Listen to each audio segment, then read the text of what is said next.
देखो आगे हमने सेकेंड पार्ट स्टार्ट कर दिया है फिजिक्स का। सेकेंड पार्ट स्टार्ट कर दिया है फिजिक्स का, ऑप्टिक्स। अभी डेफिनेशन लिख लेंगे ऑप्टिक्स का, पहले देख लो। ऑप्टिक्स को हिंदी में क्या बताया मैंने, क्या बोलते हैं इसे हिंदी में? प्रकाशिकी। प्रकाशिकी, ठीक है। ऑप्टिक्स के बारे में कुछ बेसिक चीजें जान लो, ठीक है। परिभाषा में तो सिंपल सा है कि भौतिक विज्ञान की वह शाखा जिसके अंतर्गत हम प्रकाश या प्रकाश की प्रकृति या प्रकाशिक घटनाओं के बारे में अध्ययन करते हैं, उसी को प्रकाशिकी या ऑप्टिक्स कहते हैं। प्रकाशिक घटनाएं मतलब जैसे तुमने बचपन में पढ़ा है 10th में, प्रकाश का परावर्तन, प्रकाश का अपवर्तन, वर्ण विक्षेपण, ठीक है। और क्या क्या पढ़ा है? अपवर्तन, प्रिज्म में जो वर्ण विक्षेपण कहते हैं, ठीक है। और बहुत सी चीजें तुमने 10th में। और क्या पढ़ा है ऑप्टिक्स में तुमने 10th में? ये पढ़ा होगा कि आसमान नीला क्यों दिखाई देता है, तारे टिमटिमाते क्यों हैं, सूर्य उदय और सूर्यास्त, सनसेट और सनराइज के समय सूरज हमें लाल क्यों दिखाई देता है, ये सब पढ़ा है? नहीं पढ़ा है, सुना तो होगा ना, 10th में ये टॉपिक्स थे। तो यही सब तुमने इंद्रधनुष के बारे में पढ़ा है कि सफेद सूर्य का प्रकाश प्रिज्म से गुजरता है तो 7 रंगों में बढ़ जाता है। ये सब चीजें तो बहुत बेसिक्स हैं, यहाँ पे हमें डेप्थ में पढ़ना है। और ये चीज जो है ऑप्टिक्स आप कह रहे हो, ये 2 पार्ट में हमें पढ़ना है। तो डेफिनेशन सिंपल है कि फिजिक्स की वो ब्रांच, भौतिक विज्ञान की वो ब्रांच जिसमें हम प्रकाश से रिलेटेड जो घटनाएं होती हैं उनका अध्ययन करते हैं, वो फिजिक्स है। लेकिन यहाँ पे भी ऑप्टिक्स जो है 2 पार्ट में डिवाइड होगा, ठीक है। ये एक कहलाएगा जो आपको पहले पढ़ना है, वो कहलाएगा किरण प्रकाशिकी। किरण को इंग्लिश में कहते हैं रे ऑप्टिक्स। ये हो गया रे ऑप्टिक्स, एकदम बेसिक से समझा रहा हूं मैं, जो कि एक बिगिनर को समझाना चाहिए। हाँ, तुम लोग बिगिनर ही हो, मैं मान के चल रहा हूँ तुमने 10th में ज़्यादा कुछ पढ़ा नहीं है, इसीलिए मैं एकदम बेसिक से पढ़ा रहा हूँ। मान के चल रहा हूँ तुम्हारा 10th का ऑप्टिक्स एकदम कुछ याद ही नहीं है तुम्हारा, उस हिसाब से मैं पढ़ाऊंगा, सभी लूंगा। इसलिए मैं एक रे ऑप्टिक्स होता है, दूसरा होता है वेव ऑप्टिक्स। वेव ऑप्टिक्स, रे को हिंदी में कहते हैं किरण, किरण प्रकाशिकी। क्या कहेंगे? किरण प्रकाशिकी, ठीक है। जबकि वेव ऑप्टिक्स को, वेव को हिंदी में क्या बोलते होंगे? तरंग प्रकाशिकी। ये तरंग प्रकाशिकी। तो आपको ये जो फिजिक्स पढ़ना है ये 2 पार्ट में पढ़ना है, ray optics and wave optics. पहले बोल दे रहा हूं, ये लेंथी है। ये आपका जो ऑप्टिक्स है इसको पहला यूनिट मान लो, तो उस पहले यूनिट में 2 चैप्टर है, ये लेंथी है। और बस इसको खत्म कर दिया ना, तो बाकी जो आगे का सिलेबस है वो लगभग समझ लो हर हफ्ते में, मतलब एक हफ्ते में लगभग कितने दिन लेके चलोगे? 7 दिन, ठीक है। हर 7वें दिन लगभग तुम्हारा नया चैप्टर स्टार्ट हो जाएगा। इसके बाद जो बचेगा चैप्टर, 3-4 चैप्टर बचेंगे, इतना छोटा सिलेबस रह जाएगा। मतलब मेन हमारे लिए जो टास्क है, जिसको कहते हैं हर्डल, हर्डल मतलब पता क्या होता है? एक हर्डल रेस होता है, सुना है कभी हर्डल रेस? हर्डल मतलब होता है रुकावट। एक रेस सुना है जिसमें कि देखा है ओलंपिक वगैरह में होता है, जिसमें भागते भागते फिर बीच में कुछ रहता है, उसके ऊपर कूद के जाना होता है, फिर भागते हैं फिर कूद के जाना होता है, ठीक है, वो होता है हर्डल। तो तुम्हारे सिलेबस एंडिंग में सिर्फ एक हर्डल रह गया है ऑप्टिक्स, बाकी सब तो एक एक हफ्ते में खत्म होगा। मतलब ये होने के बाद मुझे लगता है मैक्सिमम टू मैक्सिमम 2 महीने, मैक्सिमम 2 महीने बोल रहा हूँ, ठीक है। क्योंकि उस समय तक जहाँ मेरे दिमाग में कैलकुलेशन चल रहा है, जब तक ये खत्म होगा फिर उस सिलेबस जाएगा। अब क्योंकि सितंबर अक्टूबर तक होगा, मुझे लगता है अक्टूबर नवंबर में दिवाली वगैरह आता है, बहुत सारी छुट्टियाँ आती हैं उस बीच, ठीक है। तुम लोग इधर उधर चले जाओगे क्या पता। तो उस समय तक मैक्सिमम 2 महीने कह रहा हूँ बचेगा, ये खत्म हो जाएगा। ये खत्म होने के बाद तो ये एक लास्ट रुकावट हमारा रह गया। मैं इसको, इसकी जो भी डेरिवेशंस बताऊंगा बिल्कुल सिंपल कॉन्सेप्ट से बताऊंगा, ठीक है। इतने सारे बुक्स हैं, उस सारे बुकों में जैसे कि किसी एक अरिहंत हो गया, चित्रा हो गया, मॉडर्न एबीसी हो गया, या प्रगति प्रकाशन हो गया, ठीक है। बहुत सारे सीबीएसई की बुक्स पढ़े हैं मैं, मैक्सिमम जो भी मैंने पढ़ा है वो सीबीएसई की बुक से ही पढ़ा है, और हिंदी में फिर उसको ट्रांसलेट करके मैं पढ़ाता हूँ, ठीक है। प्रदीप फंडामेंटल मेरी फेवरेट बुक है, यहाँ दिख रही होगी तुम्हें इतनी सारी, वो सिर्फ 12th की बुक है।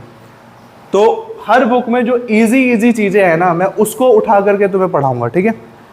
अब मैं कोई वैज्ञानिक तो है नहीं कि पूरा डेरिवेशन अपने तरफ से कर दूंगा, नहीं करूंगा मैं, लेकिन तुम्हें एक बुक से नहीं, तुम्हें अलग अलग बुक में जो भी मल्टीपल बुक्स पढ़े हैं सबके जो इजी पार्ट हैं सारे उठा के तुम्हारे नोट्स बनेंगे, ठीक है। और तुम्हारे जो नोट्स होंगे ऑप्टिक्स एकदम सिंपल लैंग्वेज में होंगे।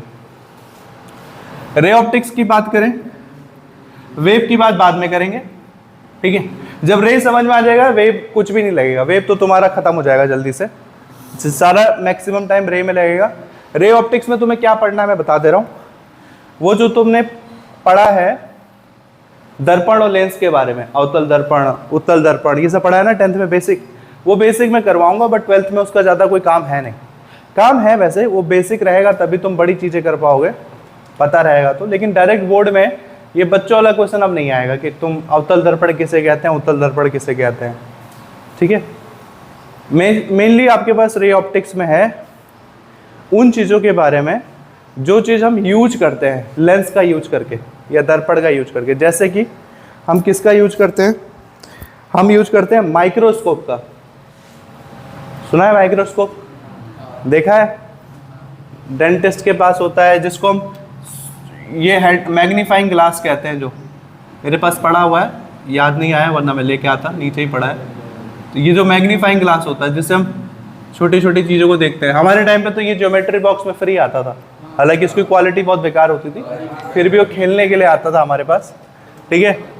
मैग्नीफाइंग ग्लास इसे कहते हैं हिंदी में सरल सूक्ष्मदर्शी। सूक्ष्म मतलब छोटा, दर्शी मतलब देखना, दर्शन करना, तो मतलब ये छोटी चीज़ों को दर्शन करने के लिए होता है, देखने के लिए होता है। वैसे एक होता है सरल सूक्ष्मदर्शी के बाद एक होता है नॉर्मल सूक्ष्मदर्शी, माइक्रोस्कोप। माइक्रोस्कोप कौन सा वाला, जिससे कि हम बायोलॉजी की लैब में या केमिस्ट्री की लैब में छोटे छोटे जीवों को देखते हैं। देखा होगा, या तुम्हारे स्कूल में लैब में होगा, या फिर तुमने टीवी में देखा होगा, वो वाला सूक्ष्मदर्शी, ठीक है। जैसे हम क्या करते हैं, कोई स्लाइड देखेंगे, या तुमने टीवी में देखा ही होगा कि जैसे कि कोई कोशिका ले ली छोटी सी, उसमें देख रहे हैं, या आजकल मैं किस चीज़ में देख रहा था, केला, लोग कहते हैं केले में कीड़े नहीं लगते हैं, तो वैज्ञानिकों ने कहा, मतलब इंडिया में ही कहते हैं, बाकी बाहर के लोग नहीं कहते थे, तो वैज्ञानिकों ने सुना विदेश के कि इंडिया के लोग ये मानते हैं कि केले में कीड़े नहीं होते, तो उन्होंने उसके अंदर डाल के देखा, एक बार सूक्ष्मदर्शी के अंदर डाल के देखा और दिखाया फिर दुनिया को कि इसमें भी कीड़े हैं, ठीक है, बहुत छोटे हैं लेकिन हैं। तो वो किस चीज़ में डाला था, सूक्ष्मदर्शी के अंदर, ठीक है। तो एक होता है मैग्नीफाइंग ग्लास, सरल सूक्ष्मदर्शी, एक नॉर्मल सूक्ष्मदर्शी होता है। अब एक क्या होता है छोटे से बड़ा देखने के लिए, तो मैं इसमें फोटोज ढूंढ रहा था कुछ सूक्ष्मदर्शी की, मैंने एक साथ रखे हुए थे। एक होता है आपके पास टेलीस्कोप। टेलीस्कोप सुना है, दूर की चीजों को, जिसको हम बचपन में दूरबीन बोलते थे। दूरबीन से कितनी दूर की चीजें देखी जा सकती हैं, चांद देखा जा सकता है, ठीक है, देखा जा सकता है, यस देखा जा सकता है, ठीक है। मुझे मिल ही नहीं रहे हैं फोटोज में, दिखाता तो मैं, समय पर मिलता ही नहीं है जो चीज़ ढूंढा जाता है। हाँ मिल गया मेरे पास। देखो एक तो ये वाला है, इसको क्या कहते हैं, सिंपल माइक्रोस्कोप, सरल सूक्ष्म मैग्नीफाइंग ग्लास बोलते हैं जिसको, वही माइक्रोस्कोप है। सरल, सबसे आसान वाला। आसान इसलिए बोला क्योंकि इस वाले में सिंगल लेंस यूज होता है। कौन सा यूज होता है मैं बता दूंगा आगे जाके। दूसरा ये दूरबीन। दूरबीन भी दो टाइप के होते हैं जिसको दूरदर्शी कहते हैं कि फिजिक्स के लैंग्वेज में। एक तो ये वाला होता है, देखो इसका वो कहाँ की तरफ है, ऊपर की तरफ है। एक तो होता है जो सीधा एस्ट्रोनॉमिकल चीजें देखना है, अंतरिक्ष की चीजें देखना है, उसे कहते हैं एस्ट्रोनॉमिकल टेलीस्कोप। ठीक है, मेनली सिलेबस में वही है जो हमें पढ़ना है, एस्ट्रोनॉमिकल टेलीस्कोप। और एक होता है दूरबीन जो नॉर्मल धरती की चीजें, जैसे कि आर्मी वाले यूज करते हैं जिसको देखने के लिए। नेवी वाले देखा होगा कि तुम्हारा कोई शिप है, तुम उस शिप से देखोगे दूर पे कोई दूसरा शिप तो नहीं आ रहा है, ऐसा कुछ देखा होगा, वो भी दूरदर्शी है। तो देखो टेलीस्कोप बहुत टाइप के होते हैं। ठीक है, एक ये देखो इतना सिंपल टेलीस्कोप भी है, और एक आगे देखो कितना सिस्टमेटिक टेलीस्कोप है, जितना दूर देखना है उस हिसाब से। फिर एक ये माइक्रोस्कोप है जो बायोलॉजी की लैब में या केमिस्ट्री की लैब में हम यूज करते हैं। इसे क्या, ये भी सूक्ष्मदर्शी है। ठीक है, तो ये सब चीज़ों की पीछे फॉर्मूले क्या है, फिजिक्स क्या है, वो मैं समझाऊंगा तुम्हें रे ऑप्टिक्स में। ये सारे डेरिवेशंस है आपके पास, ठीक है। ये सारे डेरिवेशंस हमें पढ़ने हैं और इसमें पढ़ना क्या है, इनका फॉर्मूला कि कौन सा सूक्ष्मदर्शी कितना ज्यादा मैग्नीफाई कर सकता है। मैग्नीफाई मतलब बड़ा कर सकता है किसी छोटे वस्तु के प्रतिबिंब को। स्टार्टिंग में तो यही सब चीजें हैं, बाकी पीछे फिर वही 10th की बेसिक्स। ऐसा नहीं कि जो तुमने 10th में पढ़ा है वो यहाँ काम नहीं आएगा। जो 10th में पढ़ा है वो काफी चीजें जो बिल्कुल 100% यहाँ पे कॉपी पेस्ट है। जैसे कि जो मैंने अभी बोला, आसमान नीला क्यों दिखाई देता है, 12th में भी पूछा जाता है। सूर्योदय और सूर्यास्त के समय सूरज लाल क्यों दिखाई देता है, ये भी 12th में कॉपी पेस्ट एकदम सेम क्वेश्चन आता है। इंद्रधनुष के 7 रंग के बारे में आता है, ठीक है। तारे क्यों टिमटिमाते हैं, ये भी आता है। और खतरे का जो सिग्नल होता है वो रेड कलर लाल रंग का ही क्यों होता है, वो भी आता है। तो ये सब बेसिक चीजें जो 10th में है वो 12th में कॉपी पेस्ट एकदम सेम क्वेश्चन आता है, 1 या 2 नंबर में। लेकिन 5-5 नंबर वाले थोड़े बड़े बड़े टॉपिक हैं।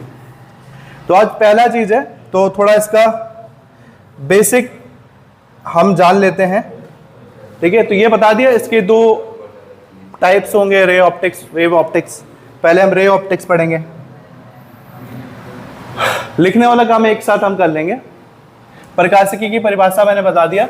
भौतिक विज्ञान की वह शाखा, लिखवा दूंगा अभी बाद में, भौतिक विज्ञान की वह शाखा जिसमें हम प्रकाशिक घटनाओं का अध्ययन करते हैं, ठीक है, उसी को हम प्रकाशिकी ऑप्टिक्स कहते हैं। ऑप्टिक्स 2 प्रकार में, 2 भाग में बांटा जाता है। किरण प्रकाशिकी, तरंग प्रकाशिकी। मेन चीज है कि ये प्रकाशिकी आ रहा है, इसमें कौन सा वर्ड रिपीट हो रहा है बार बार, प्रकाश। तो व्हाट इज लाइट, प्रकाश क्या है, व्हाट इज लाइट, लाइट क्या है बताओ। वस्तु को देखने में मदद करती है, ठीक है। प्रकाश वह चीज है जो वस्तु, चीज है थोड़ा अजीब नहीं लगता, हम हर चीज को चीज बोल देते हैं। चीज है जो वस्तु को देखने में मदद करती है। मैं बताता हूँ चीज की जगह कौन सा वर्ड आएगा। चीज मतलब तो कुछ और ही होता है, ठीक है। देखो ये मुझे याद, जहाँ तक याद है, मैंने क्लास 8th में ये पढ़ा था एनसीईआरटी में। तो सिर्फ क्लास 8th में, सिर्फ यूपी बोर्ड या उत्तराखंड ऐसे एनसीईआरटी में नहीं है, सरकारी वाले में। वो आप सीबीएसई उठाओ चाहे आईसीएसई उठाओ, आईसीएसई में तो क्लास 6 में ये टॉपिक है प्रकाश वाला। जो तुम 2 साल बाद पढ़ते हो वो 6 में पढ़ लेते हैं, जो तुम 11वीं में पढ़ते हो 9वीं में पढ़ लेते हैं, ठीक है। तो प्रकाश का एक बेसिक डेफिनेशन है जो मैंने सीबीएसई की किताब में भी पढ़ा है, आईसीएसई वालों को जब पढ़ाया तब भी पढ़ा है, और स्टेट बोर्ड में जब पढ़ा है तब भी पढ़ा है एनसीईआरटी। एक सिंपल डेफिनेशन जो हर जगह कॉपी पेस्ट होती है, उसका मतलब है, और वो क्या है, प्रकाश क्या है। तो उसमें लिखा होता है light is a source of energy which provides us sensation of vision. मतलब प्रकाश ऊर्जा का स्रोत है जो हमें वस्तु को देखने के योग्य बनाती है। वही जो बोला कि हम उससे किसी चीज को देख सकते हैं, तो चीज नहीं बोलोगे, ठीक है, आप बोलोगे प्रकाश क्या है, एक ऊर्जा का स्रोत है, ठीक है।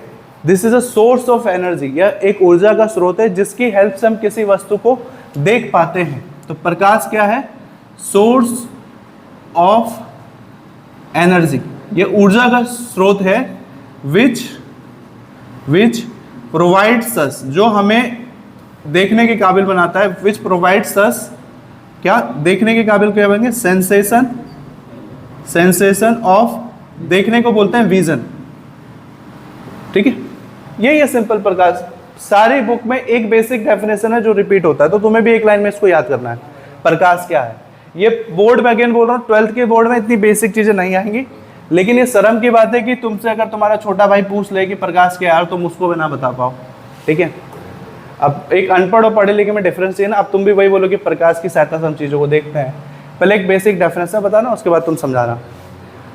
तो प्रकाश एक ऊर्जा का स्रोत है, ठीक है। प्रकाश के कुछ गुण भी होते हैं, क्योंकि सब प्रकाश के बारे में ही पढ़ना है। ये प्रकाश की भौतिकी मतलब क्या होता है, भौतिकी, जिसमें भौतिक घटनाओं का की मतलब होता है अध्ययन, जिसमें हिंदी में की जुड़ गया मतलब समझना अध्ययन। तो प्रकाशिकी मतलब प्रकाश का की मतलब अध्ययन। तो प्रकाश का ही अध्ययन कर रहे हैं, तो पहली बार प्रकाश के बारे में थोड़ा बेसिक चीजें पढ़ लेते हैं। और कुछ ऐसा पढ़ने लायक है नहीं इसमें, जिंदगी में ऐसा नहीं कि मैंने प्रकाश पढ़ाया नहीं तो तुम उससे पहले प्रकाश जानते नहीं हो कि क्या होता है। तुम्हें सब पता है, बट हमने उस सिस्टमेटिक तरीके से कभी लिखा नहीं है, या सिस्टमेटिक तरीके से हमने वो सोचा नहीं है। तो बताओ लाइट के बारे में क्या क्या बेसिक चीज़ें तुम जानते हो। जैसे कि एक तो ये ठीक है, उससे हम किसी वस्तु को देख पाते हैं। प्रकाश सीधी रेखा में चलती है, ठीक है। लाइट जो होती है सीधी रेखा में चलती है, तुम्हें टेढ़ा जाएगा भी ना दिखते हुए, तब वो किसी चीज़ से टकराएगा तभी वो टेढ़ा जाएगा, ठीक है। वो तुम ऐसे ऐसे जो देखते हो, ये ऐसे ऐसे, वो तरंग है। हम तरंग के बारे में डिस्कस ही नहीं कर रहे हैं, हम प्रकाशिकी के प्रकाश के बारे में डिस्कस कर रहे हैं। प्रकाश सीधा चलता है सीधी रेखा में, वो किसी चीज़ से टकराने के बाद ही अपनी एंगल चेंज करेगा, ठीक है। और क्या है प्रकाश के बारे में, और क्या पता है? प्रकाश के फ्लो के लिए ना, फ्लो को कहते हैं संचरण, प्रोपगेशन, या हिंदी में कहते हैं संचरण। मैंने अभी पिछले चैप्टर में भी समझाया था कि जैसे सूर्य का प्रकाश है, उसको जरूरत नहीं है ना उसको हवा की जरूरत है ना उसे हवा हो, वो फिर भी फ्लो होता है। सूर्य का प्रकाश संचरित होता है, हवा नहीं हो फिर भी संचरित होगा, क्योंकि ब्रह्मांड में तो हवा है ही नहीं, निर्वात है। वो तब भी बहता है, सूरज का प्रकाश धरती तक पहुंच जाता है, धरती में वायु तब भी बहता है, मतलब संचरित होता है, प्रोपेगेट होता है। तो कुल मिला के प्रकाश के संचरण के लिए किसकी आवश्यकता नहीं है? माध्यम की आवश्यकता नहीं है, ठीक है। ये चीज पूछा जा सकता है एक आध नंबर में। क्या चीज? प्रकाश क्या है, प्रकाश के गुण लिखिए, ठीक है। तो प्रकाश का पहला गुण क्या है? वो सीधी रेखा में चलती है, कम से कम 2-3 गुण याद रखना। दूसरी क्या है? इसके संचरण के लिए माध्यम की आवश्यकता नहीं होती, ठीक है। हाँ वो पहला हो गया सीधी रेखा। फिर भी प्रकाश की स्पीड मैक्सिमम कब होती है? यस, जब निर्वात। निर्वात का मतलब क्या होता है? हवा ना हो कि हवा हो? वैक्यूम, जहां पे से हवा बिल्कुल निकाल दी जाए। तो प्रकाश की चाल ऐसा नहीं कि कांस्टेंट होता। हमने मान लिया है बचपन से पढ़ के 3 × 10⁸ मीटर पर सेकेंड कि वो कांस्टेंट ही होगा, लेकिन ऐसा नहीं है। प्रकाश की स्पीड भी घटती बढ़ती है, डिपेंड कर, माध्यम की आवश्यकता तो नहीं होती है उसको, बट अगर निर्वात आप कर दोगे तो वो अपनी मैक्सिमम स्पीड पे चली जाएगी। और प्रकाश की मैक्सिमम स्पीड को हम स्मॉल सी से दिखाते हैं, कितना होता है? 3 × 10⁸ मीटर पर सेकेंड। ये तो बचपन से पढ़ते आ रहे हैं। तो एक प्रकाश का गुण ये हो गया। कुछ भी ऐसा नहीं है जो तुमने नहीं पढ़ा है बचपन में, सब बचपन वाली चीजें हैं, ठीक है। यही है। एक और चीज जो लास्ट चीज में बता रहा हूं, ये शायद तुम्हें नहीं पता होगा, ये 12th में जाके मिलेगा। प्रकाश जो होता है वो ड्यूअल नेचर फॉलो करता है। ये तो मैं 12th में एक्सप्लेन करूंगा, आज तो नहीं करूंगा, आगे जाके करूंगा। प्रकाश की कैसी नेचर होती है, प्रकृति होती है? डुअल नेचर, द्वैत प्रकृति, डुअल नेचर। क्या मतलब लग रहा है तुम्हें द्वैत का मतलब, डुअल का मतलब? डुअल मतलब 2 टाइप का कुछ नेचर है। तो प्रकाश कैसे 2 टाइप का नेचर है? जो प्रकाश है, ठीक है, वो चलो आगे जाके मैं इसको एक्सप्लेन करता हूँ। बेसिक इतना समझ जाओ कि वो किरण की तरह भी बिहेव करेगा, तरंग की तरह भी, मतलब वो सीधा भी जाएगा, ऐसे भी जाएगा। अब ये दोनों एक साथ कैसे बिहेव कर सकता है वो आगे जाके समझ में आएगा जब मैं कुछ सिद्धांत पढ़ाऊंगा तुम्हें वो। तो बेसिक 3-4 चीजें आज के लेक्चर के लिए, इतनी बेसिक चीजें काफी है। धीरे धीरे आगे बढ़ेंगे, कोई जल्दबाजी नहीं है। इसके बाद लिखने का काम करेंगे। तो सबसे पहला चीज, प्रकाशिकी क्या है? प्रकाशिकी क्या है? की मतलब अध्ययन, मतलब, और किस सब्जेक्ट पढ़ रहे हैं? भौतिक विज्ञान। तो भौतिक विज्ञान की वह शाखा जिसमें हम प्रकाश का या प्रकाशिक घटनाओं का अध्ययन करते हैं, प्रकाशिकी कहलाता है। प्रकाशिकी कितने भागों में बांटा जा सकता है? इसका अध्ययन 2 भागों में होता है, एक होता है किरण प्रकाशिकी, एक होता है तरंग प्रकाशिकी। फिर प्रकाशिकी आ रहा है तो प्रकाश पढ़ लेते हैं पहले। प्रकाश क्या है? प्रकाश ऊर्जा का एक स्रोत है, सोर्स ऑफ एनर्जी। सोर्स मतलब होता है स्रोत, जहां से ऊर्जा निकलती है, एनर्जी मतलब ऊर्जा। प्रकाश ऊर्जा का स्रोत है जो किसी वस्तु को देखने के लिए हमें संवेदनशील बनाता है। सेंसेशन मतलब वही होता है, संवेदना देता है, ठीक है। तो इसकी प्रकाश एक ऊर्जा का स्रोत है जिससे हम किसी वस्तु को देख सकते हैं, सिंपल लैंग्वेज में। प्रकाश की कुछ विशेषताएं बता दो, 3-4 विशेषता बेसिक। क्या है प्रकाश? यह सीधी रेखा में चलती है, इसके संचरण के लिए माध्यम की आवश्यकता नहीं है। हवा दो तब भी चलेगा, नहीं दो तब भी चलेगा। हवा हटा दो तो इनफैक्ट जल्दी और तेज हो जाएगा, निर्वात में चाल 3 × 10 की पावर 8। निर्वात में चाल इतनी होती है, ये मेन पॉइंट नहीं है। मेन पॉइंट ये है कि निर्वात में इसकी स्पीड मैक्सिमम हो जाती है, ठीक है, 3 × 10⁸ मीटर पर सेकेंड। और एक और चीज़ जो नहीं बताया होगा, ये बताया, एक चौथी चीज़, ये डुअल नेचर फॉलो करता है, द्वैत प्रकृति फॉलो करता है। अच्छा लगे हाथ तो इसमें एक और चीज़ बताओ, हालांकि पेपर में नहीं आएगा, जीके का क्वेश्चन है, बचपन में पढ़ा होगा। सूरज के प्रकाश सूरज से पृथ्वी तक आने में कितना समय लगता है? 8 मिनट 52 सेकंड। सेकंड का तो मुझे भी नहीं पता, मुझे 14 सेकंड के आसपास याद आ रहा है, तो लगभग 8 मिनट ही था, आ गया तो 8 ही मिनट था, ठीक है। तो इतना याद रखना, सूरज के प्रकाश जब सूरज से पृथ्वी में आता है तो उसको धरती तक पहुंचते पहुंचते 8 मिनट लग जाते हैं, थोड़ा ज़्यादा ही, सेकंड में थोड़ा और ज़्यादा। तो सोच लो कि कितना ज़्यादा डिस्टेंस है? और पहली बात तो याद रखना, वो 16 नहीं होगा, अगर होगा भी तो 1/6। मैथ वाले लोग ये गलती नहीं कर सकते हैं।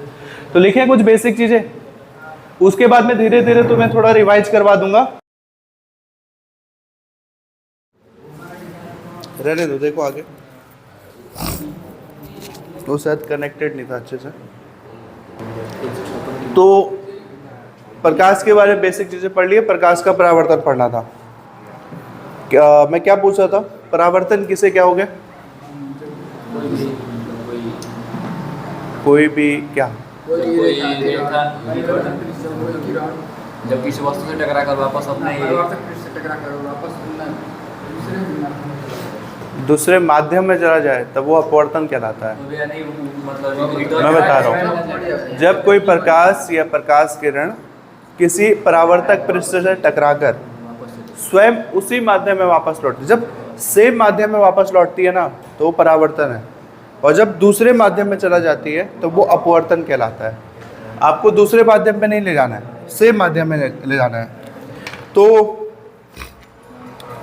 क्या था इसका, वो क्या कहते हैं, इसका एक वो देख लो, डायग्राम देख लो, डायग्राम से हम समझ जाएंगे। हालांकि मैं इतना मानता हूँ ये पढ़ा सबने है, बट अगर तुम्हें फिर भी याद नहीं है तो फिर ये सोचने वाली बात है। फिर ये एक पृष्ठ है, पहले याद रखना, परावर्तन के लिए एक कैसा पृष्ठ चाहिए जो पॉलिश हो, मतलब एक साइड से चिकना होगा, रिफ्लेक्टिव होगा, और एक साइड से होगा पॉलिश्ड, ठीक है। ये आपका पॉलिश्ड परावर्तक पृष्ठ है, इसे आप परावर्तक पृष्ठ बोल लो, ठीक है। ये आपका रिफ्लेक्टिव सरफेस हो गया, परावर्तक पृष्ठ, रिफ्लेक्टिव सरफेस। फिर ऑप्टिक्स में हम जो भी इस चैप्टर में करेंगे, सबसे पहला काम होगा पृष्ठ बनाने के बाद, वो है अभिलंब बनाना। अभिलंब किसे कहेंगे? पृष्ठ के साथ एक 90 डिग्री की रेखा खींच लो, ये कहलाएगा अभिलंब। और ये अभिलंब हमेशा एक एक्चुअल भी नहीं होता, ये काल्पनिक रेखा होती है।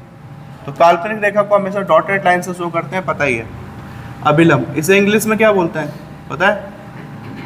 इसे इंग्लिश में कहते हैं नॉर्मल, नॉर्मल लाइन, जिसे कहते हैं ना नॉर्मल, सिंपल नॉर्मल। तो इसीलिए हम हर जगह इसको एन से शो करते हैं कई बार, अभिलंब। ओके, अब परावर्तन में क्या ही बताया था, जब कोई प्रकाश किरण किसी परावर्तक पृष्ठ से टकराकर स्वयं उसी माध्यम में वापस लौट आती है तो उसे प्रकाश का परावर्तन कहते हैं। तो याद आ रहा है तुम्हें 10th का पढ़ा हुआ, जो प्रकाश आ रही होती है उसे कौन सा प्रकाश कहते हैं, या कौन सी किरण कहते हैं? आपतित किरण, ठीक है, इंसिडेंट रे। जो वापस जा रही होती है उसे कौन सी किरण कहते हैं? परावर्तित किरण, रिफ्लेक्टिव रे, रे मतलब किरण, ठीक है। तो ये आपतित किरण है, इसको किस चीज से शो करोगे? आई से। और आपतित किरण और अभिलंब के बीच हमेशा याद रखना, एंगल जब भी आप बनाओगे वो हमेशा किरण और अभिलंब के बीच बनेगा, ना कि सरफेस के बीच। ये गलती बहुत लोग करते हैं आगे जाके, सरफेस और इसके बीच नहीं बनता है कभी भी। नॉर्मल ये जो अभिलंब है और किरण है उसके बीच एंगल बनेगा, तो अभिलंब और किरण के बीच ये एंगल है। तो आपतित किरण के कारण जो एंगल बनेगा वो कहलाएगा आपतन कोण, ठीक है। आई का मतलब क्या है यहाँ पे? आई का मतलब है इंसिडेंस एंगल, आई का मतलब यह है, ठीक है। ये हो गया आई। इंसिडेंट एंगल भी कहते हैं, कोई इंसिडेंस एंगल भी कहता है। और आर ये परावर्तित किरण है, तो परावर्तित किरण द्वारा अभिलंब के साथ जो कोण बनेगा वो कहलाएगा परावर्तन कोण। और उसे किस चीज से दिखाएंगे? उसे दिखाएंगे आप आर से, और इसको क्या कहेंगे? Reflective angle. Reflective angle, Hindi में क्या बोलेंगे इसे? परावर्तन कोण। तो ये आपतन कोण है या परावर्तन कोण? किरण को क्या बोलेंगे? ये आपतित किरण है, ये परावर्तित किरण है। हिंदी में भी लिख लेता हूं, ये कौन सी किरण है? यह है आपतित किरण। आपतित किरण ये है, और ये कौन सी किरण है जो दूसरी साइड जा रही है? ये है आपकी परावर्तित किरण। परावर्तित किरण, ये ओके। तो क्या है प्रकाश, और ये क्या है? माध्यम इसमें सिर्फ एक ही है। नीचे तो प्रकाश जा ही नहीं रही है, इसलिए नीचे की माध्यम की तो बात करेंगे ही नहीं। माध्यम को इंग्लिश में बोलते हैं मीडियम। तो एक ही मीडियम है सिर्फ इसमें, दूसरी मीडियम की नीड नहीं है, आवश्यकता ही नहीं, क्योंकि प्रकाश वहां जाएगी ही नहीं कभी। माध्यम मतलब हवा हो सकता है कि प्रकाश ऊपर ऊपर हो रहा है तो हवा में ही सारा काम हो जा रहा है, नीचे जा ही नहीं रही है। तो ये क्या है? परावर्तन है। परावर्तन के दो नियम होते हैं, ये पढ़ा होगा, याद दिलाऊं या कोई याद दिलाएगा मुझे? क्या नियम होते हैं परावर्तन के? बताओ जल्दी से। दो नियम होते हैं, पहला याद आ रहा है? ठीक है, अच्छा हुआ मैं डिस्कस कर लिया, वरना मैं ये सोच के चल रहा था कि तुम तो 12th में हो, तुम्हें पता ही होगा। ठीक है, पहला नियम सिंपल सा होता है, कम से कम अब 12th के बाद मत भूलना, बहुत शर्म की बात होगी नहीं तो 12th में आके ये याद नहीं आ रहा है तुम्हें। तो परावर्तन के नियम का पहला नियम है आपतित किरण, परावर्तित किरण तथा अभिलंब। तीनों देखो, ये लाइन और ये लाइन, तीनों एक ही तल के ऊपर है, एक ही पृष्ठ के ऊपर है। ठीक है, तो या तो तल बोलो या पृष्ठ बोलो। तो पहला नियम क्या है? आपतित किरण। पहला नियम है आपतित किरण। आपतित किरण, अभी लिखने की जरूरत नहीं है मुझे, छोड़ो, लिखना क्यों है, तुम लिख लेना। आपतित किरण, परावर्तित किरण तथा अभिलंब तीनों किस पे होता है? एक ही पृष्ठ पे होता है या एक ही तल पर होता है। सब एक ही तल पर अलाइन होते हैं, एक ही तल पर होता है। तल बोलो या पृष्ठ बोलो। ठीक है, यह है पहला नियम। दूसरा नियम क्या था परावर्तन का? इतना इंपॉर्टेंट टॉपिक है बट ये पढ़ा हुआ है बचपन में, इसलिए इसको इतना समय नहीं दूंगा मैं। हाँ, एंगल आई और एंगल आर बराबर होता है। एंगल आई को क्या बोलता है? आपतन कोण, इंसिडेंस एंगल, और आर को क्या बोलते हैं? Reflection angle, reflective angle. परावर्तन कोण मतलब क्या है? आपतन कोण व परावर्तन कोण एक दूसरे के क्या होते हैं? बराबर होते हैं। ये आपतन कोण का मान परावर्तन कोण के मान के बराबर होता है। ठीक है, तो परावर्तन के नियम में क्या है? आपतन कोण, कोण को हम इस चीज से दिखाते थे। ठीक है, तो ये आपतन कोण जो है वो सदैव किसके बराबर होता है? परावर्तन कोण के। एंगल आई हमेशा एंगल आर के बराबर होता है। ये बेसिक चीज है। ऐसे ही आगे जाके कभी मैं अपवर्तन का नियम बेसिक में पढ़ा दूंगा। अपवर्तन का नियम ज़्यादा इंपॉर्टेंट है 12th के अकॉर्डिंग। 12th में परावर्तन के नियम से रिलेटेड कोई चीज़ें ऐसे पूछी नहीं जाती हैं पेपर में। अपवर्तन के नियम को ही आगे बढ़ाया गया है। अपवर्तन वाले टॉपिक को ही आगे बढ़ा के मैं बता रहा था, कल सूक्ष्मदर्शी, टेलीस्कोप, माइक्रोस्कोप। टेलीस्कोप भी बहुत टाइप के होते हैं।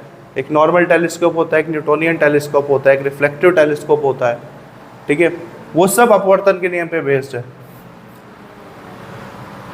ठीक है, प्रिज्म में भी अपवर्तन ही होता है एक तरीके से देखा जाए तो ये टॉपिक उतना आएगा नहीं, बट पता होना चाहिए। शर्म की बात है अगर ये भी आ गया तुम ये भी ना लिख पाओ।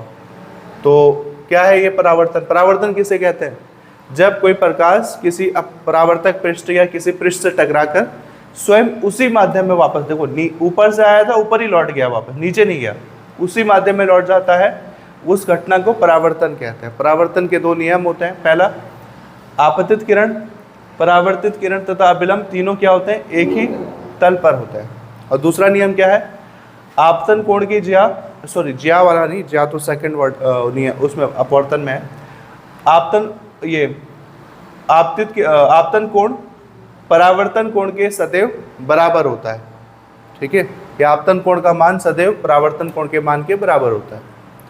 तो इसको जल्दी से नोट डाउन कर लेते हैं। परावर्तन का नियम हमने पढ़ लिया, परावर्तन क्या होता है पढ़ लिया, एंगल आई बराबर एंगल आर। अब छोटे सा ऐसे एक छोटा सा और टॉपिक है आपके पास, दर्पण। क्या कहते हैं दर्पण को इंग्लिश में? मिरर। क्या होता है दर्पण? शीशा। अच्छा, शीशा और दर्पण एक ही चीज है?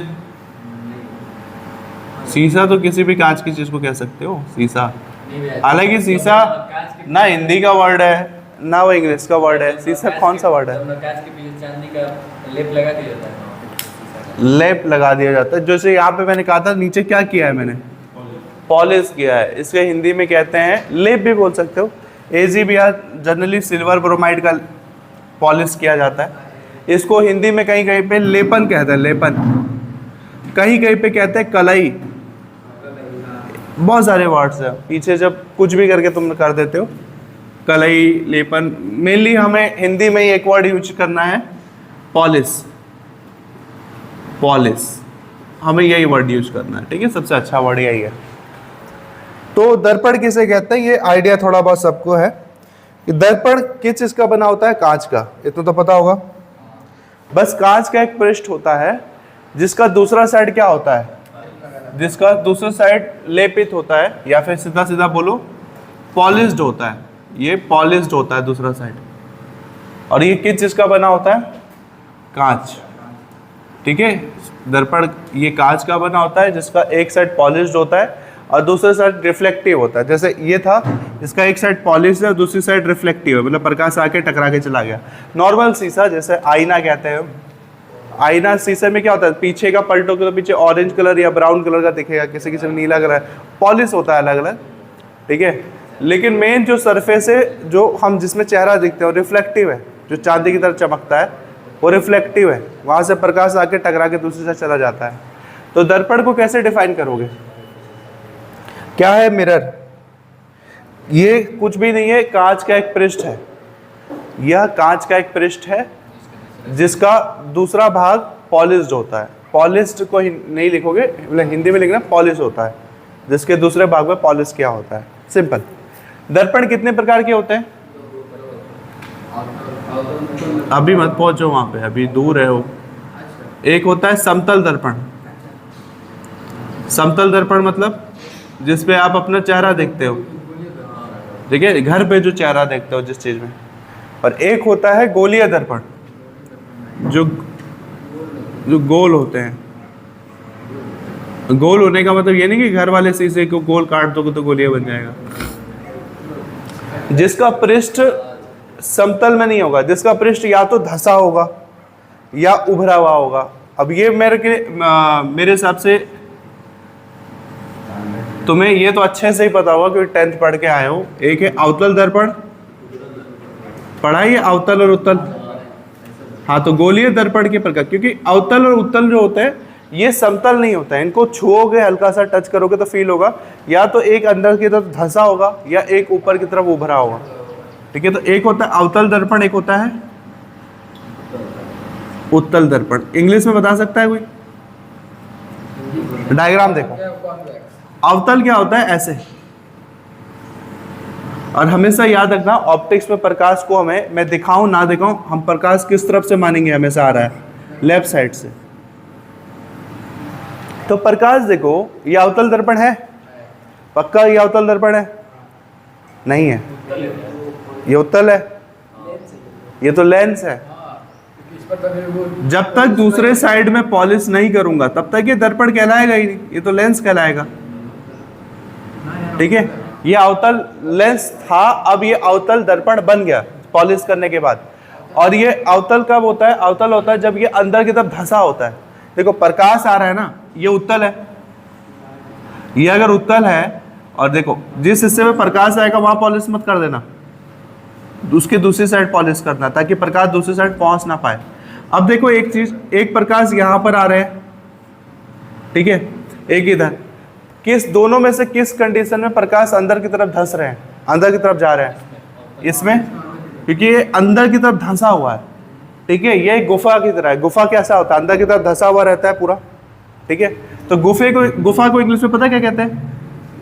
कोई बताएगा? गुफा को इंग्लिश में कहते हैं केव। तो वहां से एक वर्ड याद रखना, इस दर्पण को कहते हैं concave lens, sorry concave mirror. ये डैश लगाने की भी जरूरत नहीं है, ये डायरेक्ट होता है कॉनकेव मिरर। तो मैंने अपने 10th क्लास से इसको कैसे याद किया है कि इसमें केव बनता है, गुफा बनता है, इसका मतलब ये अंदर की तरफ धंसता है, वो कौन है? अवतल।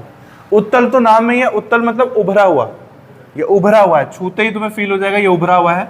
तो एक कॉनकेव होता है, तो दूसरा याद रखना कॉन्वेक्स। इतनी इंग्लिश तुम्हें आनी चाहिए, बेसिक इंग्लिश। ये होता है convex mirror, concave mirror, convex mirror. अच्छा, दोनों में से कौन किस में देखोगे तो तुम्हारा छोटा डायग्राम दिखेगा, मतलब तुम खड़े होगा तो तुम्हें छोटा दिखेगा? इसमें क्या, नाम बताओ। तुक्का नीचे दो ऑप्शन है, एक बार तुम अवतल बोल के फिर उत्तल बोल दोगे। वो दोनों में दिखाएगा, वो कहाँ रखना है, कहाँ दोनों में है,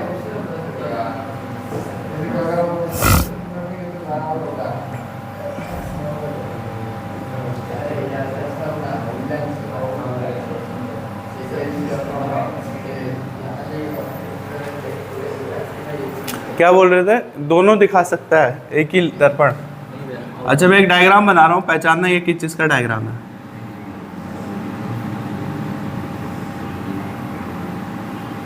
अब पता नहीं, मेरा आर्ट उतना भी अच्छा नहीं है, बट आई एम ट्राइंग।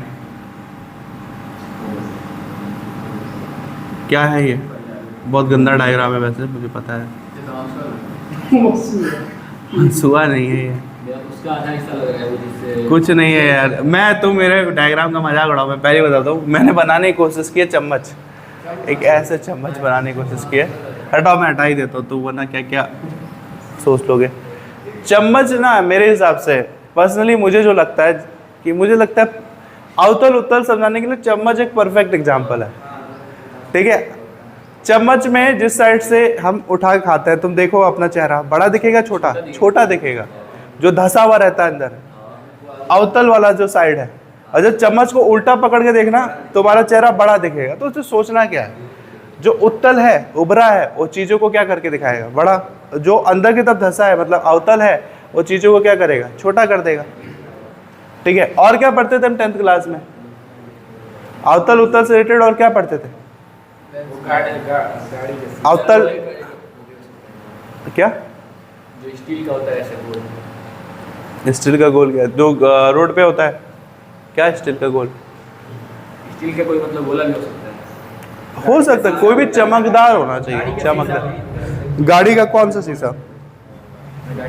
गाड़ी में जो साइड वाला शीशा होता है, और एक होता है वो।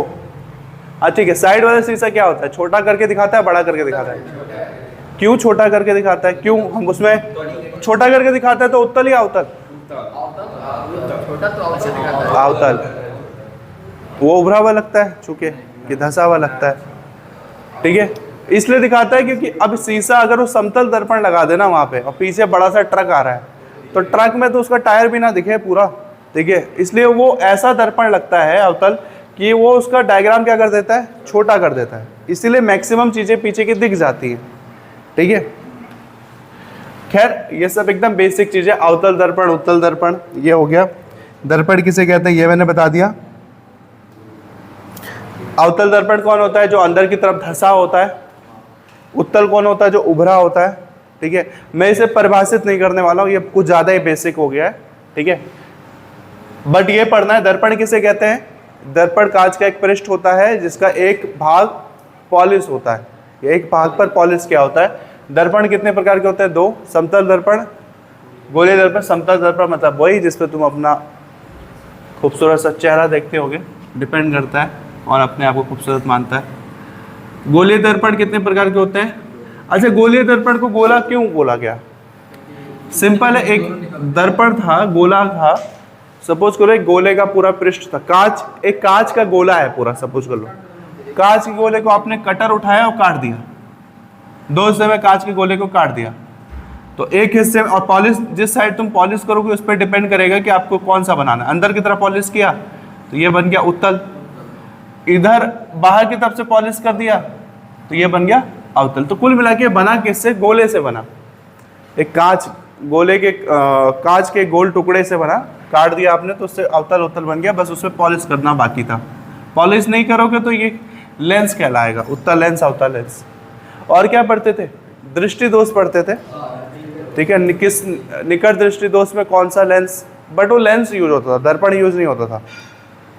दर्पण हम चश्मा पहनते हैं तो लेंस यूज करते हैं ना, दर्पण तो यूज करेंगे नहीं। फिर भी अगर याद आ रहा है तो बताओ निकट में कौन सा लेंस यूज होता था? मैंने कभी तुम्हें पढ़ाया होगा या हर बैच में मैं बताता हूँ, मेरा बचपन जहाँ बीता है ना, मेरा बचपन जिस जगह पे बीता है वो बड़ा स्पेशल था। उत्तराखंड के उत्तरकाशी डिस्ट्रिक्ट के एक छोटा सा एक कस्बा था, गांव था, पूरा चारों तरफ से पहाड़, बगल में भागीरथी नदी बह रही है जिसको गंगा कहते हैं, हिमालय का पहाड़। उस जगह का नाम क्या था? डुंडा। ऋषि द्रोण ने यहाँ पे तपस्या की थी काफी सालों तक। उस जगह का नाम था डुंडा। डुंडा याद रखो, काम हो जाएगा तुम्हारा। मतलब उस एरिया के जो बच्चे हैं ना उनको तो ये वाला टॉपिक एकदम याद रहता है, तुम्हें भी याद रहेगा। मैं जिसको भी पढ़ाता हूँ ये समझा देता हूँ। याद क्या करना है? D फॉर दूरदृष्टि दोष, U फॉर उत्तल लेंस। अब ये तुम्हें जिंदगी भर याद रहेगा। N फॉर निकट और D फॉर दृष्टि। तो निकट दृष्टि दोष, निकट दृष्टि, A फॉर अवतल लेंस। ये अब तुम जिंदगी में नहीं भूलोगे। दूरदृष्टि दोष उत्तल लेंस, निकट दृष्टि दोष अवतल लेंस, ऐसे याद रहेगा। हालांकि वो लेंस है, हम दर्पण के बारे में पढ़ रहे हैं, लेंस के बारे में आगे पढ़ेंगे, बट अब याद रहेगा डुंडा। बस डुंडा याद रखो, गुंडा याद कर लो, चलो गुंडा याद करो, बस जी की जगह D याद कर लेना, ठीक है। तो ये आपके दर्पण के बारे में है। थोड़ा सा दर्पण की डेफिनेशन लिखे, बेसिक ये सब लिख लेते हैं। बाकी डिटेल में मैं नहीं लिखाऊंगा क्योंकि तुम्हारा लेवल नहीं है वो। 10th वाले होते तो मैं डिटेल में लिखवाता तुम्हें, ठीक है। देखो हमने बेसिक चीज़ें पढ़ ली है, थोड़ा सा ये भी 10th की ही चीज़ें हैं, 10th का ही लेवल है। लेकिन 12th में तुम्हें आगे बढ़ने से पहले ये सब चीज़ें तो आनी चाहिए, ये 5-6 चीज़ें आनी चाहिए। और चिन्ह प्रपाटी भी इंपॉर्टेंट है। आज के लेक्चर में समय मिलेगा तो चिन्ह प्रपाटी पढ़ेंगे, ठीक है। इसमें समय नहीं लगेगा, मेरे हिसाब से 15-20 मिनट में ख़त्म हो जाएगी सारी छोटी छोटी चीज़ें। बट ये तो डू और डाई है भाई, ये तो पता होना चाहिए। नहीं पता तो 1 महीना पूरा वेस्ट होगा, और मैं वो रिस्क ले नहीं सकता हूँ अपना 1 महीना वेस्ट करने का। इससे अच्छा है मैं इसको पढ़ाई दूँ। इस भरोसे नहीं रह सकता हूँ कि तुमने 10th में पढ़ा है या 10th में तुम्हें अच्छे से पढ़ाया गया है। देखो आगे जल्दी से, कोई इतना बड़ा चीज़ नहीं है। दर्पण जो होता है ना, दर्पण पे कुछ बिंदुएं होती हैं, उसी के बारे में हमें पढ़ना है। जल्दी से देखो, पहला ये सारे हैं, ध्रुव, वक्रता केंद्र, वक्रता त्रिज्या, फोकस दूरी, मुख्य। इसमें से एक ऐसा वर्ड नहीं होगा जो तुमने नहीं सुना होगा 10th में। सब सुना होगा तुमने 10th में। थोड़ा अच्छे से पढ़ा होगा तो तुम्हें याद भी हो सकता है। मेरा काम बस तुम्हें वो याद दिलवाना है दोबारा से, और जिसने नहीं पढ़ा होगा उसका बेसिक क्लियर करवाना। ध्रुव किसे कहते हैं? देखो, आपको सबसे पहले कोई दर्पण बनाना है। मैं अवतल उत्तल कुछ भी ले सकता हूँ, मैं अवतल ले लेता हूँ। सपोज मैं पहला चीज डिफाइन कर रहा हूँ, ध्रुव। अवतल क्या है ये? दर्पण है कि लेंस है? अब ये लेंस है, ठीक है। दर्पण कब बनेगा? जब मैं इसको क्या करूँगा? पॉलिश करूँगा, ठीक है। तो कभी भी मुझे कुछ करना हो ना, तो सबसे पहले मैं इसका ना बीच का हिस्सा एकदम पहचानूंगा, मिड वाला, ठीक है। तो इस दर्पण का बीच का हिस्सा कौन सा हो सकता है? मतलब हम अनुमान ही लगा सकते हैं नाप नोप के, लगभग इधर ही कहीं होगा, बीच में यही होगा। तो ये जो हिस्सा है, जो सबसे बीच का हिस्सा मान के चल रहा है, इसी हिस्से को क्या बोला जाता है? ध्रुव। इंग्लिश में क्या बोलेंगे? पोल। मैं भले इसको हिंदी में यहाँ लिखा है, बट सबका इंग्लिश तुम्हें, मैं तो कह रहा हिंदी ना भी पता हो, इंग्लिश तुम्हें पता होना चाहिए। इसको क्या बोलते हैं? पोल। सो किस चीज से करेंगे? पी से, कैपिटल पी। तो कभी कैपिटल पी आ गया कहीं लिखा मैंने तो समझना पोल लिखा हुआ है मैंने, ठीक है, पोल। तो क्या होगा? गोलीय दर्पण का, इसका डेफिनेशन भी सिंपल सा होगा। गोलीय दर्पण का मध्य बिंदु ध्रुव कहलाता है, पोल कहलाता है, जो एकदम बीच वाला बिंदु होता है, ओके। फिर एक आता है मुख्य अक्ष। मुख्य अक्ष मैंने सबसे नीचे लिखा हुआ है, वैसे तो मेरे मुख्य अक्ष सबसे नीचे लिखा है, फिर भी देखो मेरे हिसाब से वो पहले पढ़ना चाहिए। तो पोल के बाद क्या आएगा? मुख्य अक्ष। मुख्य अक्ष को इंग्लिश में क्या बोलते हैं?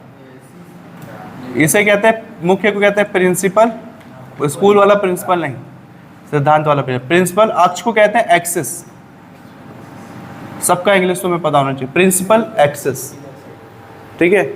प्रिंसिपल एक्सिस का मतलब क्या है कि पोल के दोनों साइड से आप ये पोल का पता चल गया ना, अब तुम एक रेखा खींचो, उसको पोल के दोनों साइड को जा रहा हो, मतलब माध्यम के इधर भी माध्यम के उधर भी, वही कहलाएगा प्रिंसिपल एक्सिस। सबके लिए अलग अलग डायग्राम बना रहा हूँ, ठीक है।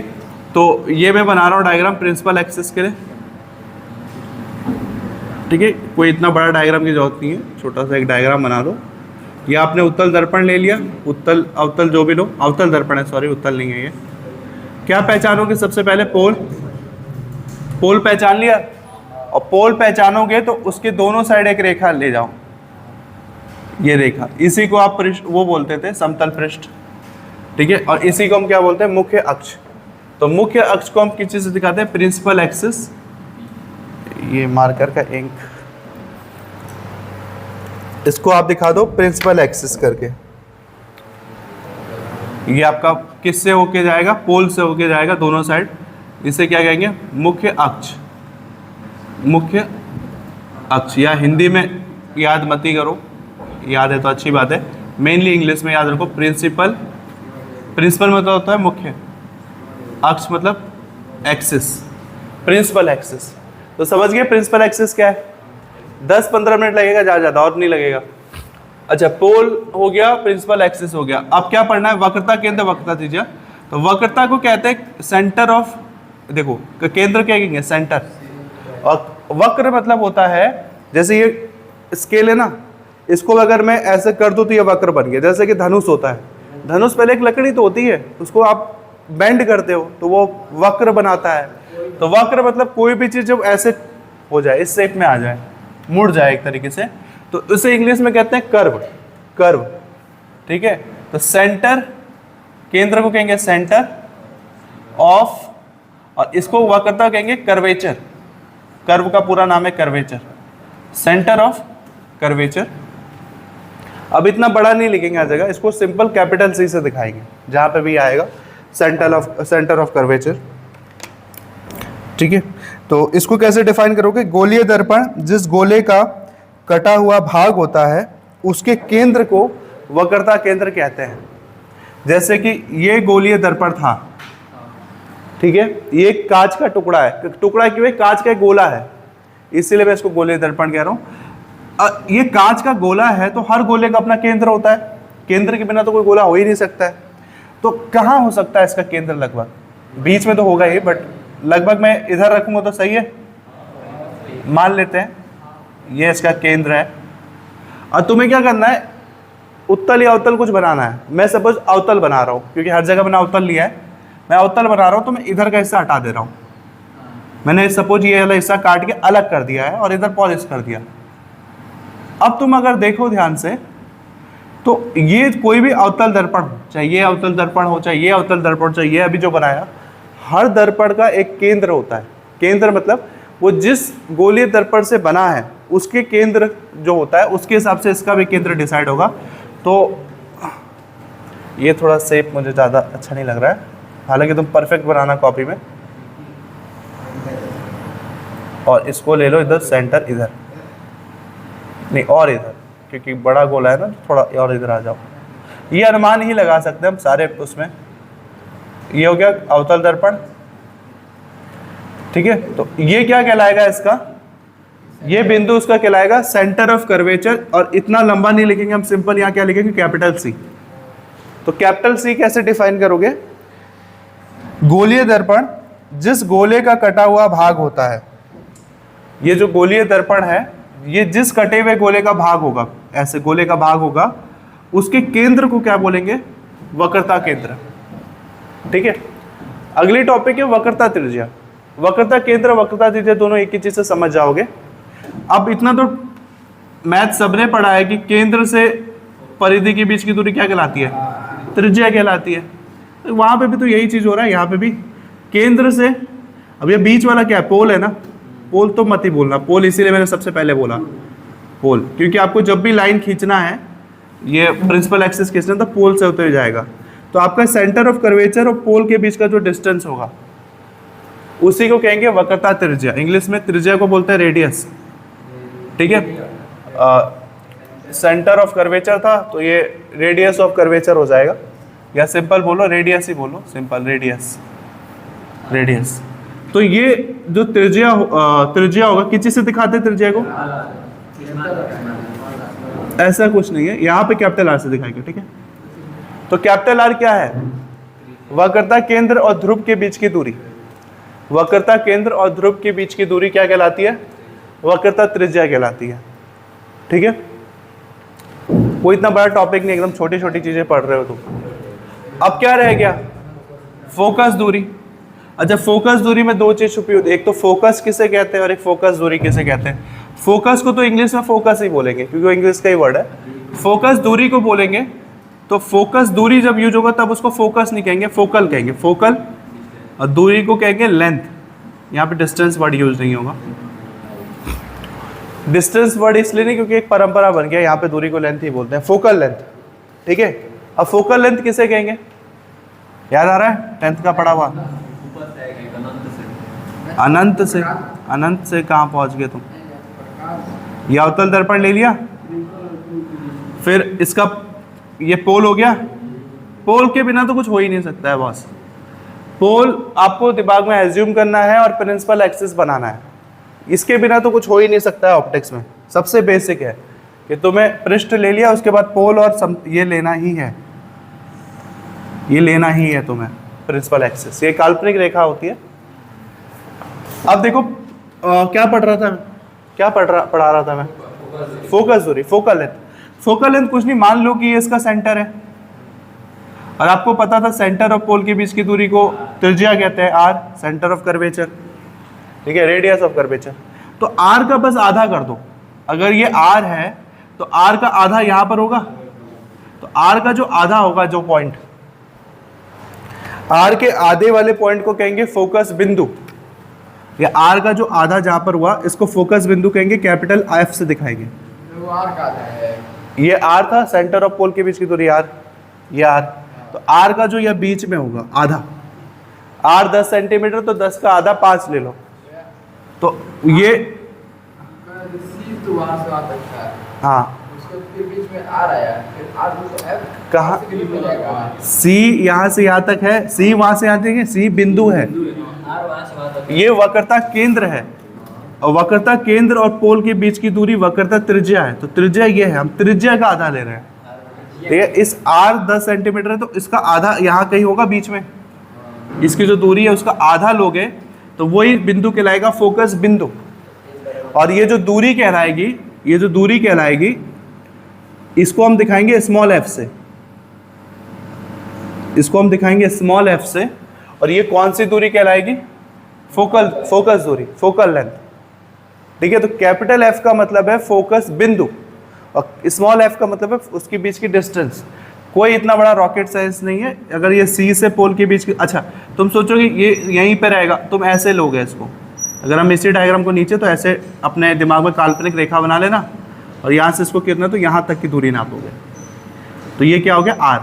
तो आर का आधा एफ हो गया। इसीलिए एक फॉर्मूला तुमने 10th में बहुत पढ़ा होगा, एफ बराबर क्या होता है? आर बटे 2। पढ़ा था 10th में? नहीं तो डिराइव करेंगे हम इसको, हालांकि जरूरत पड़ेगी तभी करेंगे। ये तुमने ये फॉर्मूला नहीं पढ़ा? हो ही नहीं सकता तुमने ना पढ़ा, याद नहीं हो अलग बात है, ठीक है, हो ही नहीं सकता। ये 10th का सबसे बेसिक ऑप्टिक्स का फॉर्मूला है, एफ बराबर आर बटे 2। फोकस दूरी त्रिज्या का आधा होता है। अगर त्रिज्या 15 सेंटीमीटर है तो फोकस दूरी उसका आधा 7.5, 16 सेंटीमीटर है तो 8। अच्छा, ये सब हो गया। एक और चीज़ है जो तुम में से कोई मुझसे पूछ रहा था, हालांकि उसकी ज़रूरत नहीं होती है, फिर भी मैं बता देता हूँ द्वारक के बारे में। एक और चीज़ होता है इसमें द्वारक, हालांकि मैं इसमें लिखूंगा नहीं क्योंकि इतना इंपॉर्टेंट है नहीं। कौन सा वर्ड आएगा? द्वारक। इसे कहते हैं अपर्चर, ठीक है, aperture of curve, aperture of curve कहते हैं इसे इंग्लिश में, या सिंपल लिखना है तो लिख दो अपर्चर। अपर्चर कुछ भी नहीं होता है, ये जो दर्पण है ना, ये तो दर्पण है, ये भी एक काल्पनिक रेखा की तरह है। या धनुष देख लो, धनुष, धनुष में आपने बेंड किया और बीच में क्या लगा दिया, क्या बोलते हैं उसको जो धागा लगाते हैं? ठीक है, बीच में जो धनुष में बांधते उसे क्या बोलते हैं? कमान, तीर, कमान, कमान ही कहते हैं ना उसको। नहीं तो अभी नहीं, बाद में कर देना, पंखा कर दो। देखो ये जो बीच का जो डिस्टेंस होता है ना, देख लो आगे, दर्पण में ये जो बीच का डिस्टेंस होता है, मतलब आप एक ये बिंदु उठाओ, एक ये बिंदु उठाओ, दोनों के डिस्टेंस को नाप लो। ये काल्पनिक रेखा है, ये एक्चुअल में नहीं होता है। इसी को क्या बोलते हैं हम? द्वारक बोलते हैं। तो द्वारक दिखाना जरूरी नहीं होता है कहीं पे, क्योंकि इस सवाल में इसका यूज उतना होता नहीं है। तो द्वारक समझ जाना, द्वारक मतलब द्वार। ये दर्पण है तो दर्पण का द्वार, एक द्वार ये हुआ, एक द्वार ये हुआ, दोनों के बीच को मिला दो, तो ये द्वारक हो गया। वैसे धनुष की तरह जैसे कमान होता है उसका, ठीक है। तो बेसिक ये 4-5 चीजें हैं। ध्रुव किसे कहेंगे, एक एक करके बताओ। ध्रुव कौन सा, कैसे डिफाइन करोगे आप ध्रुव को?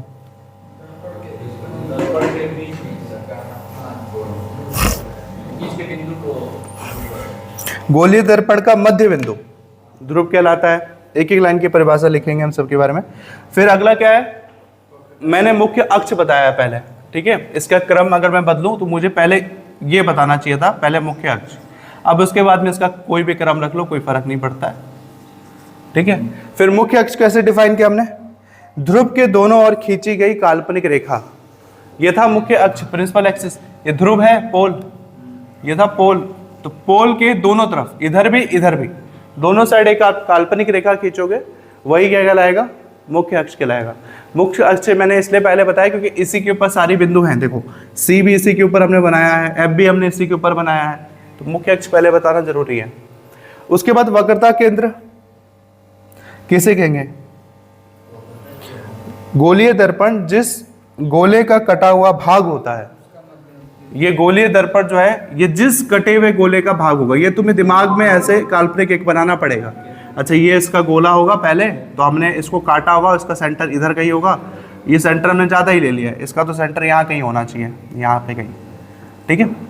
तो गोलीय दर्पण जिस कटे हुए गोले का भाग होता है, उसके केंद्र को वक्रता केंद्र कहते हैं, ठीक है। और अगला वक्रता त्रिज्या, सिंपल, वक्रता केंद्र और पोल के बीच की दूरी को त्रिज्या कहते हैं, वक्रता त्रिज्या। फोकस दूरी किसे कहते हैं? सिंपल, त्रिज्या, वक्रता त्रिज्या के आधे को क्या बोलते हैं? फोकस दूरी कहते हैं। या फिर ऐसे बोलो, फोकस बिंदु और ध्रुव के बीच की दूरी को फोकस दूरी कहते हैं। त्रिज्या और फोकस के बीच की दूरी थोड़ी नहीं नाप रहे हैं, फोकस और पोल के बीच की दूरी नाप रहे हैं, ठीक है। फोकस बिंदु और ध्रुव के बीच की दूरी फोकस दूरी कहलाती है। या फिर बोलो, वक्रता त्रिज्या के आधी दूरी को फोकस दूरी कहते हैं। दोनों ही तुम्हें याद रखना है। हाँ, त्रिज्या का आधा फोकस दूरी।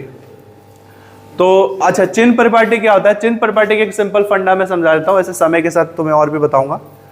चिन्ह परिपाटी के साथ क्या होता है, इसका एक डायग्राम भी है, चलो मैं डायग्राम ही बता देता हूँ।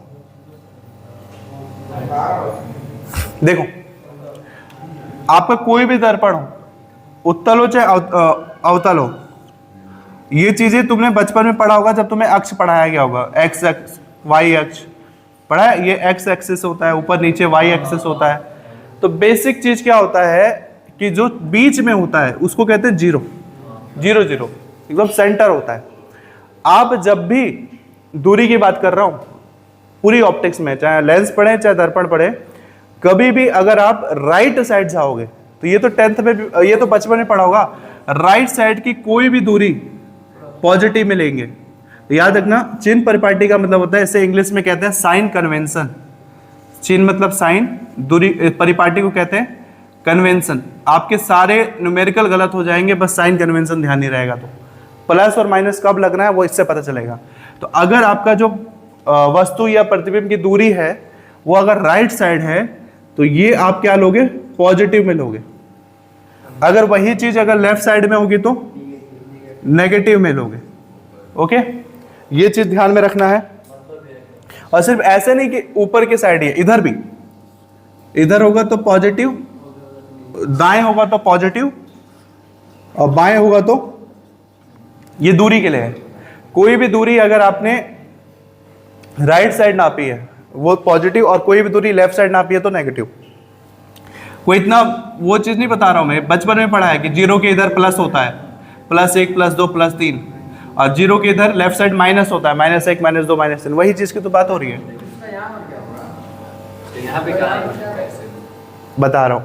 जैसे ये दर्पण, जैसे कि मैंने एक इधर बना दिया दर्पण, एक इधर दर्पण बना दिया, हमें ये बन गया मुख्य अक्ष वगैरह। ये एक वस्तु है, अब ये वस्तु का प्रतिबिंब प्राप्त हो रहा है हमें, ठीक है। ये एक वस्तु है, इससे प्रकाश एक इधर जा रही है, एक प्रकाश सीधा जा रही है। अब कुछ भी करके इसका कहीं इधर कहीं प्रतिबिंब प्राप्त हो गया हमें, सपोज दैट ये कैसे जा रही है प्रकाश, और एक प्रकाश सीधा जाके वापस आई, तो इधर कहीं प्रतिबिंब प्राप्त हो गया हमें फोकस पे। तो अगर आपको दूरी नापना है और ये वस्तु है, तो वस्तु की दर्पण से दूरी को दिखाते हैं O से, U से। याद आ रहा है? तुमने एक ही फॉर्मूला तो पढ़ा ही है ऑप्टिक्स के नाम पे, 1/f बराबर 1/v + 1/u दर्पण में, और लेंस में माइनस हो जाता है बस। तो u मतलब क्या होता है? वस्तु की दूरी। तो अगर ये वस्तु है, ये a b कोई वस्तु है, तो वस्तु की दर्पण से दूरी u, और प्रतिबिंब कौन प्राप्त हो, यहाँ पर प्राप्त हो गया, तो इसकी दूरी v। तो दोनों u और v क्या है? लेफ्ट साइड है ना, लेंस के लेफ्ट साइड में, दूसरी साइड तो गए नहीं। दर्पण के केस में जनरली दूसरी साइड जाता भी नहीं है इतनी आसानी से, वो लेंस में जाता है। दर्पण में तो पॉलिश कर दिया हमने। तो अगर लेफ्ट में लिया है तो हर जगह u क्या हो जाएगा? -u। v की जो भी 10-15 जो भी वैल्यू होगी वो माइनस में लोगे आप, ठीक है। ऐसा नहीं है, अवतल उत्तल से कोई मतलब ही नहीं है वहां पे, ठीक है। वहां पे बस मतलब इस चीज से कहाँ प्राप्त हो रहा है। और एक चीज समझो, ये तो दूरी की बात की मैंने, ये तो दूरी की बात की। अगर किसी चीज की ऊंचाई की बात आ गई, हाइट की बात आ गई, तो हाइट के केस में क्या ध्यान रखना है? हाइट के केस में याद रखना, अब हाइट को तो ऐसे दिखाएंगे। अब सीधी सी बात है, किसी चीज की हाइट अगर ऊपर की तरफ है तो पॉजिटिव है, चाहे वो किधर भी रहे, चाहे वो प्लस की साइड रहे चाहे माइनस की साइड रहे, इसको पॉजिटिव ही मानोगे। कोई चीज अगर ऐसे में है तो पॉजिटिव, चाहे वो इधर साइड हो चाहे इधर साइड हो। और कोई चीज ऐसा उल्टा है, अगर कोई चीज उल्टा लटका हुआ है तब वो क्या कहलाएगा? नेगेटिव। ये हाइट की बात हो रही है, तब ये क्या कहलाएगा? नेगेटिव। चाहे वो ऊपर हो चाहे नीचे, चाहे इधर हो चाहे उधर। तो दूरी का सिंपल फंडा है, दूरी राइट साइड है तो पॉजिटिव, लेफ्ट है तो नेगेटिव। हाइट के लिए सोचना ही नहीं, हाइट है मतलब चीजें अगर सीधी है तो पॉजिटिव और उल्टी है तो नेगेटिव, सिंपल सा है।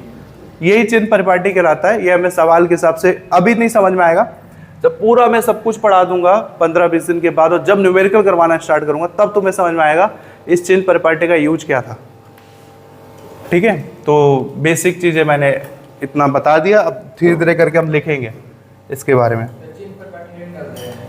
चिन्ह परिपाटी भी लिखेंगे हम। पहले तो पहला ये सब हेडिंग डाल दिया है, पहला हेडिंग डालो ध्रुव, लिखो छोटे छोटे एक लाइन की डेफिनेशन लिखनी है और डायग्राम बनानी है। उसके बाद हम फिर अगले लेक्चर से स्टार्ट करेंगे जो करना है।